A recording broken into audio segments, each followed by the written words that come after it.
most powerful person in the room is rarely the loudest one. They're the one who hasn't spoken yet, and somehow everyone knows it. You've been in rooms where someone talks constantly, filling every gap, jumping on every silence like it's a threat, laughing a little too quickly, explaining themselves when nobody asked.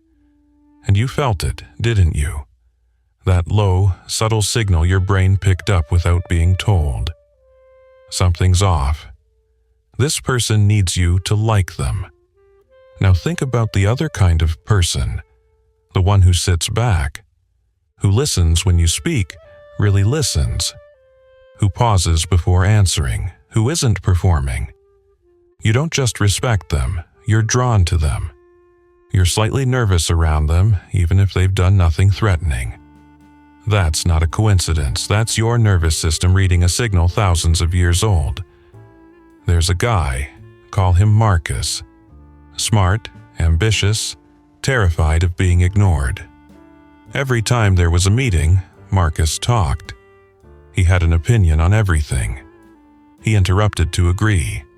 He laughed loudly when the boss made a joke that wasn't even funny. And he could not understand why he kept getting passed over. Why people nodded but didn't follow him. Why no one seemed to take him seriously.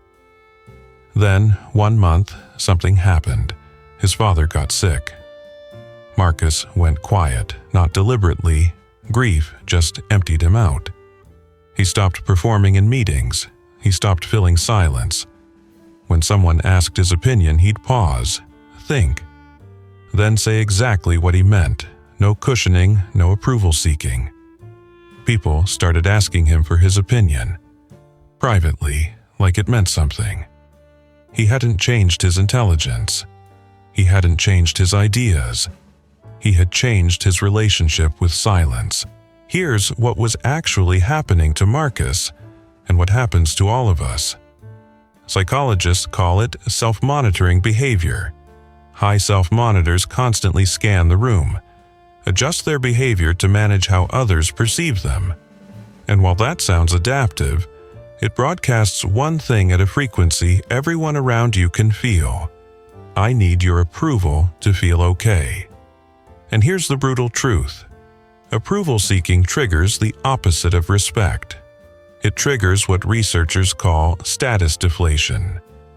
When you fight too hard for a position in the social hierarchy, people unconsciously rank you lower, not higher. Silence, on the other hand, does something neurologically interesting to the people around you. When you don't react, don't explain, don't rush to fill the gap, you activate uncertainty in others. And the human brain, when uncertain, does something predictable. It inflates the unknown. You become more than you are in their mind, simply because you gave them room to imagine. This is why silence is not absence, it's pressure. There's also something called the spokesperson effect. People who speak less are perceived as more thoughtful, more intentional, more authoritative when they do speak. Every word you add to unnecessary conversation is diluting the weight of the words that actually matter. Silence isn't emptiness. Silence is the frame that makes your words feel like paintings instead of wallpaper.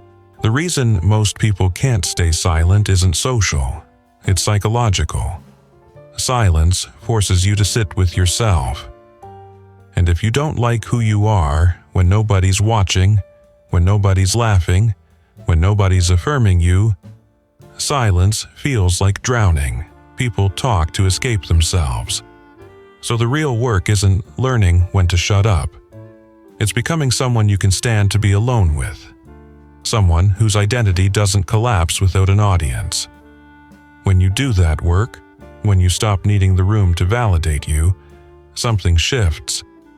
You stop talking to be seen and start speaking to actually say something. And people feel that difference in their chest before their brain can explain it. The most dangerous thing you can walk into a room with isn't a sharp argument or a loud voice.